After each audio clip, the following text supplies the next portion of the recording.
हमारा देश एक खतरनाक ट्रेंड से गुजर रहा है। इस ट्रेंड का मूल है अपने खास एजेंडे के तहत किसी खास धर्म को टारगेट करना।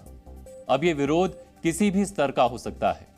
हाल फिलहाल में कुछ लोग सनातन धर्म या हिंदू धर्म के विरोध को अपना एजेंडा बनाए हुए हैं। वो इसके समूल नाश की बात कर रहे हैं। पिछले कुछ दिनों में अपने राजनीतिक हितों के लिए कुछ लोग सनातन धर्म के विषय में उल्टी सीधी बातें कर रहे हैं। आज हम आपको राजनीतिक तुष्टीकरण के लिए सनातन धर्म का विरोध करने वाले लोगों का उदाहरण देना चाहते हैं। इसका पहला नाम है उदयनिधि स्टालिन। ये तमिलनाडु के सीएम एमके स्टालिन के बेटे हैं। ये तमिलनाडु सरकार में युवा कल्याण मंत्री भी हैं। हाल ही में चेन्नई में हुए एक कार्यक्रम में शामिल हुए थे। इसमें उदयनिधि की मौजूदगी और उनका बयान आपत्तिजनक थे।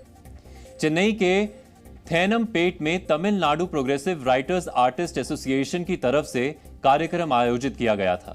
इसका शीर्षक था सनातन ओलिप्पु महानाडु, यानी सनातन का समूल नाश करने के लिए सम्मेलन। इस सम्मेलन का मकसद ही सनातन धर्म या हिंदू धर्म का विरोध करना था और ऐसे कार्यक्रम में उदयनिधि का आना ही उनकी हिंदू विरोधी मानसिकता का उदाहरण है। इस कार्यक्रम की शुरुआत में ही उन्होंने आयोजकों को धन्यवाद दिया। उनका वो भाषण हम आपको सुनवाना चाहते हैं। இந்த சனாதன ஒழிப்பு மாநாட்டில் வாழ்த்துரை வழங்கும் வாய்ப்பை தந்த இந்த மாநாட்டு ஏற்பாட்டுக் குழுவுக்கு முதற்க என்னுடைய வணக்கத்தையும் நன்றியும் நான் தெரிவித்துக் கொள்கின்றேன். இந்த மாநாட்டுடைய தலைப்பே மிகவும் சிறப்பாக அமைந்திருக்கின்றது.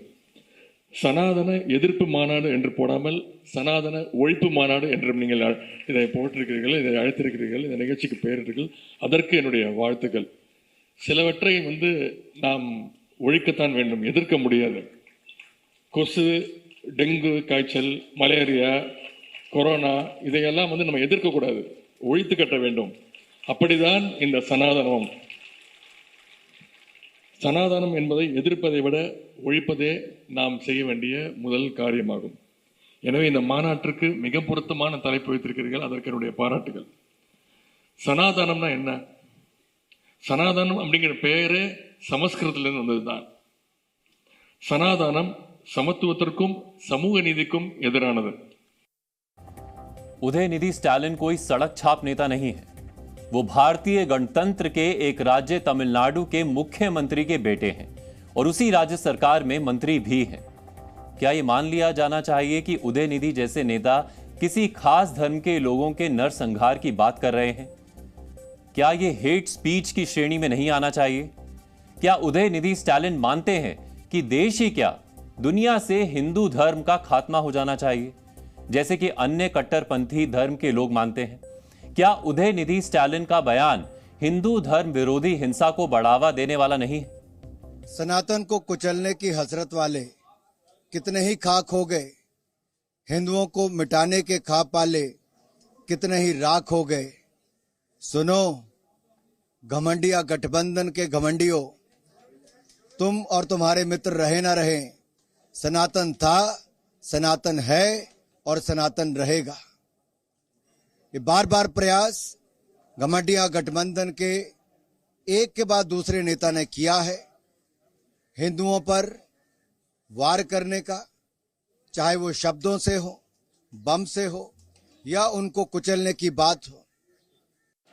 राहुल गांधी जी, सनातन धर्म का खुला इंसल्ट किया गया है आपके एलाइज के द्वारा। आप खामोश क्यों हैं? मंदिर आप जाते क्यों हैं? दिखावे के लिए? क्या है? आप जिस तथाकथित घमंडिया ग्रुप के साथ देश को बदलने की बात करते हैं, मोदी जी को हटाने की बात करते हैं, यही अहंकार है जिसके कारण आपको हम लोग घमंडिया कहते हैं, आपके ग्रुप को।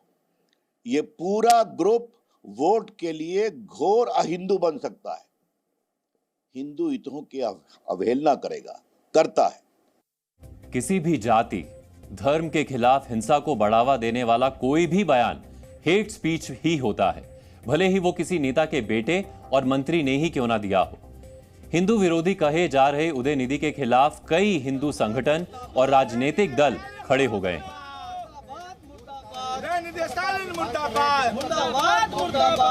रावण के खानदान के लोग हैं। अगर ऐसा भारत में रहने वाले किसी भारतीय ने कहा कि ये भारत में रहने वाले समस्त सनातनियों के दिल पर उन्होंने चोट पहुंचाई है। ये राम का देश है। राम के देश में सनातन जब तक इस भूमि पर जल रहेगा, सूर्य रहेगा, तब तक सनातन रहेगा। और ऐसे लोग बहुत आए और चले जाएंगे। वैसे ज्यादा जानवरों को जवाब नहीं देना चाहिए। आपको यहां बताना जरूरी है कि हाल ही में बने विपक्ष के नए गठबंधन INDIA के लिए भी हिंदू विरोधी उदयनिधि का बयान मुसीबत खड़ी कर रहा है। ये वही INDIA है जिसकी टैगलाइन है, जुड़ेगा भारत, जीतेगा इंडिया। क्या अब भी किसी को लगता है कि हिंदू विरोधी उदयनिधि स्टालिन के विचार भारत को जोड़ पाएंगे? जो DMK नए गठबंधन में कंधे से कंधा मिलाकर खड़ी है, उसके मुखिया का बेटा हिंदू विरोधी बातें करता है, सनातन धर्म के मानने वालों के समूल नाश की बात करता है। क्या ऐसी विचारधारा वाले लोगों के मुंह से जुड़ेगा भारत जैसे शब्द बर्दाश्त किए जा सकते हैं? इंडिया अलायंस की मीटिंग हुई है, घमंडिया समूह की मीटिंग हुई है। उस कन्वेंशन में उन्होंने कन्वेनर तय नहीं कर पाया, नेता तय नहीं कर पाए, लेकिन नीति तय कर दिए। नीति उन्होंने तय किया, सनातन को नीचा करना। इसलिए कभी उदयनिधि, कभी कार्ति चिदम्बरम, कभी प्रियंका खड़गे, ये सब एक योजना के तहत अलग अलग समय में इस काम पे लग गए हैं। INDIA के लिए मुश्किल ये है कि वो उदयनिधि के हिंदू विरोधी बयान का ना समर्थन कर पा रहे हैं, ना ही विरोध। खुद को पॉलिटिकली करेक्ट रखने के लिए इधर उधर की बातें कर रहे हैं, जैसे आज मल्लिकार्जुन खड़गे के बेटे प्रियंक खड़गे ने किया। उन्होंने उदयनिधि के बयान का विरोध नहीं किया, बल्कि किस धर्म का विरोध होना चाहिए इसकी परिभाषा दे दी। उनके मुताबिक हर उस धर्म का विरोध होना चाहिए जिसमें भेदभाव होता हो। Any religion that does not promote equality, any religion that does not ensure that you have the dignity of being a human being is not a religion, according to me. Any religion which does not give you equal rights, does not treat you like humans, is not a religion. So it's as good as a disease. हमारा view very clear है, सर्वधर्म समभावना। सर्वधर्म समभावना is the Congress ideology. But you have to understand, every political party have their own freedom to tell their views. देखा जाए तो विपक्ष के गठबंधन INDIA में शामिल अन्य पार्टियों ने उदयनिधि के बयान को गलत नहीं बताया है, बल्कि वो इस बयान से भागते नजर आए। किसी ने भी खुलकर उदयनिधि के बयान को हेट स्पीच नहीं कहा। उदयनिधि भी जानते होंगे कि उन्होंने जो बयान दिया है वो किसी एक धर्म के खिलाफ है। वो ये भी समझते होंगे कि उनके बयान के क्या मायने निकाले जाएंगे। लेकिन कहा जाता है कि राजनीति में कुछ भी यूं ही नहीं होता। जहां तक उदयनिधि के सनातन धर्म विरोधी बयान की बात है, तो यहां भी एक गहरी साजिश हो सकती है। वजह यह है कि वो जिस राजनीतिक पार्टी का प्रतिनिधित्व करते हैं, उसकी बुनियाद ही सनातन धर्म के विरोध से शुरू हुई। सनातन धर्म को नष्ट कर देने वाले विचार उदयनिधि स्टालिन की पार्टी की मूल विचारधारा रही है। DMK यानी द्रविड़ मुनेत्र कड़गम पार्टी की विचारधारा के बीच justice movement, self respect movement और आगे चलकर आजाद भारत के द्रविड़ मूवमेंट में पड़ गए थे। देखा जाए तो ऐतिहासिक आंदोलन ब्राह्मण विरोधी विचारधारा से निकले थे।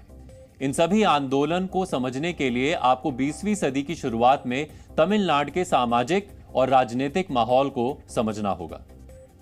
तमिलनाडु में ब्राह्मण समाज आबादी का 3% है, लेकिन पढ़ाई लिखाई, सामाजिक स्थिति के मामले में वो सबसे अव्वल थे। ब्रिटिश शासन में ब्राह्मणों ने सबसे पहले अंग्रेजी शिक्षा को अपनाया, जिसकी वजह से ब्रिटिश राज की नौकरियों में ब्राह्मणों की संख्या ज्यादा थी। के नंबी अरुणन की किताब तमिल रेनेसां में उन्होंने इससे जुड़े कुछ आंकड़े दिए हैं, जिसके मुताबिक वर्ष 1912 में मद्रास प्रेसिडेंसी में ब्रिटिश नौकरियों जैसे डेप्यूटी कलेक्टर, सब जज, डिस्ट्रिक्ट मुंसिफ जैसी नौकरियों में ब्राह्मणों का दबदबा था, जबकि तमिलनाडु की कुल आबादी में उनकी संख्या मात्र 3% थी।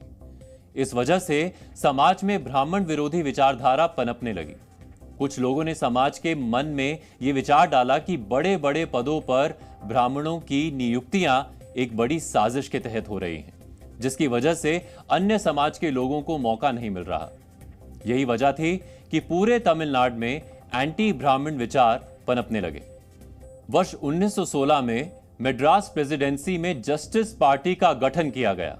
इस पार्टी का मूल विचार ब्राह्मणों का ही विरोध करना था। वर्ष 1925 में ईवी रामास्वामी, जिन्हें पेरियार के नाम से भी जाना जाता है, उन्होंने सेल्फ रिस्पेक्ट मूवमेंट की शुरुआत की। इस आंदोलन के तहत इन्होंने अंतर जातीय विवाह करवाए और यह नियम बनाए कि हिंदू विवाह में ब्राह्मण या पंडितों को ना बुलाया जाए, यानी शादियां पंडितों की मौजूदगी में ना हो। पेरियार को कट्टर ब्राह्मण विरोधी माना जाता है। ब्राह्मणों का विरोध आगे चलकर हिंदू धर्म का विरोध बन गया। वजह यह थी कि ब्राह्मण समाज हिंदू धर्म का पालन करता था और धर्म से जुड़ा ज्ञान रखता था। पेरियार ने हिंदू धर्म के खिलाफ भी कई लेख लिखे हैं। उन्होंने दलितों और महिलाओं के शोषण का कारण सनातन हिंदू धर्म को बताया।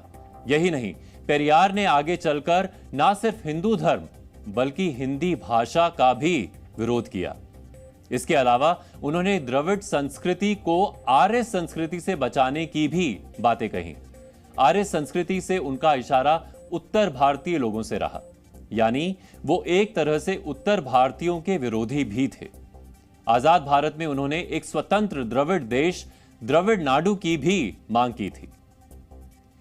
जून 1931 में पेरियार ने अपने अखबार कुड़िया रासू में लिखा था कि अगर दलित और गरीबों को समाज में बराबरी चाहिए तो इसके लिए हिंदू धर्म का विनाश जरूरी है।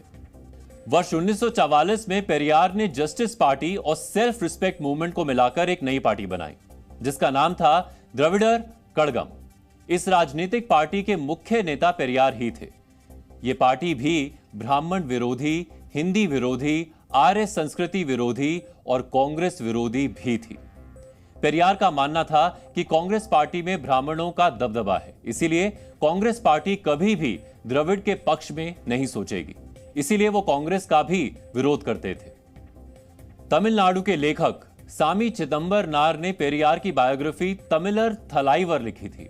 उन्होंने इस बायोग्राफी में पेरियार के कई लेखों का जिक्र किया है, जिनमें ब्राह्मणों के खिलाफ हिंसा को बढ़ावा दिया गया है।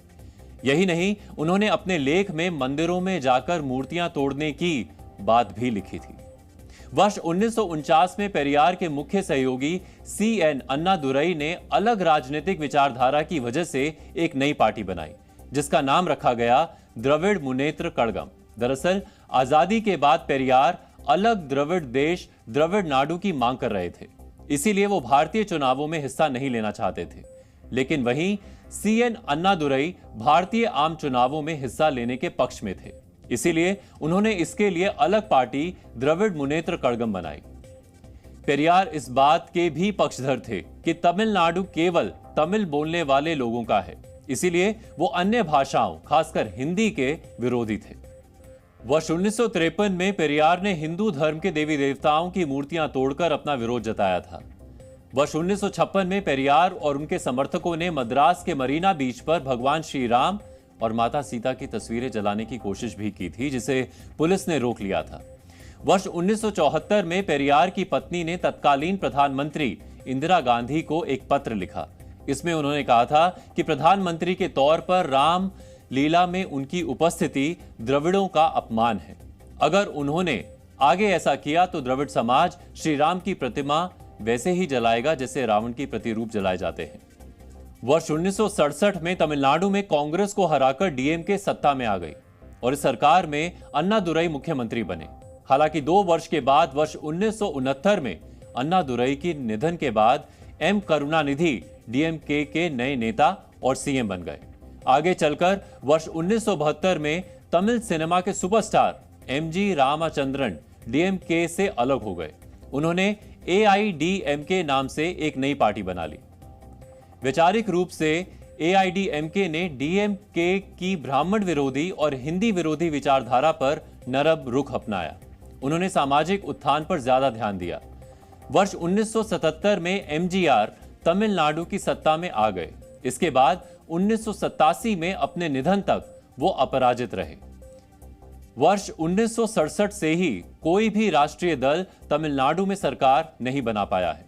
तमिलनाडु की सत्ता डीएमके और एआईडीएमके के बीच ही बदलती रही है।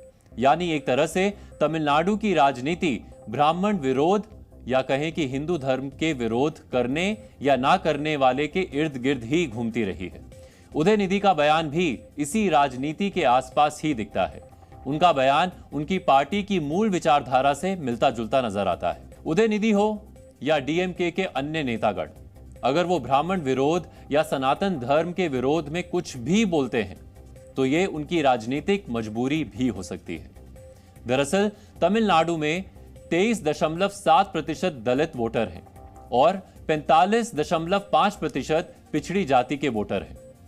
एक तरह से इतनी बड़ी संख्या में मतदाताओं को रिझाने के लिए ही इस तरह से बयान सामने आते रहे हैं।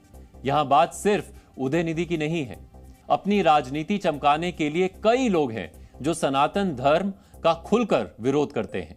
इनमें से एक हैं दक्षिण भारतीय फिल्म कलाकार प्रकाश राज। 3 सितंबर को प्रकाश राज ने एक ट्वीट किया था। इसमें इन्होंने पेरियार और अंबेडकर की फोटो लगाकर सनातन धर्म का पालन करने वालों का मजाक बनाया था। वो एक तरह से शब्दों का खेल रचकर सनातन धर्म को एंटी ह्यूमंस बता रहे हैं। समाजवादी पार्टी के नेता स्वामी प्रसाद मौर्य ने भी हाल ही में हिंदू धर्म को एक धोखा बताया था। ब्राह्मणवाद की जहरें बहुत गहरी हैं और सारी विषमता का कारण भी ब्राह्मणवाद ही है। हिंदू धर्म नाम की कोई धर्म है ही नहीं। हिंदू धर्म केवल धोखा है।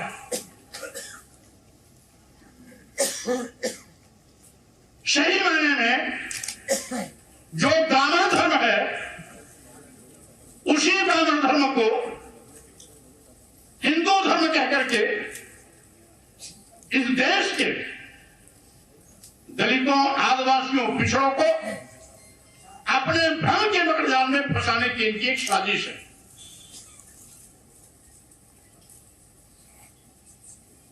अगर वो हिंदू धर्म होता तो आदिवासियों का भी सम्मान होता, दलितों का भी सम्मान होता, पिछड़ों का भी सम्मान होता। राजनीतिक महत्वाकांक्षाओं के लिए किसी खास धर्म को टारगेट करना हमारे देश के कुछ राजनेताओं का पसंदीदा खेल है। अगले साल देश में आम चुनाव है। इस तरह के कई बयान आगे भी आपको सुनने को मिल सकते हैं। इस तरह के बयान देश के लोगों के बीच अलगाव पैदा करते हैं। फूट डालो, राज करो, ये नीति अंग्रेजों की दी हुई है। समाज के दो वर्गों और जातियों में अलग अलग वजहों से फूट डालकर उनके वोट हासिल करना भी इसी नीति का हिस्सा है। एक भारतीय नागरिक होने की वजह से हम सभी को इस तरह के नेताओं और उनके बयानों के पीछे के मकसद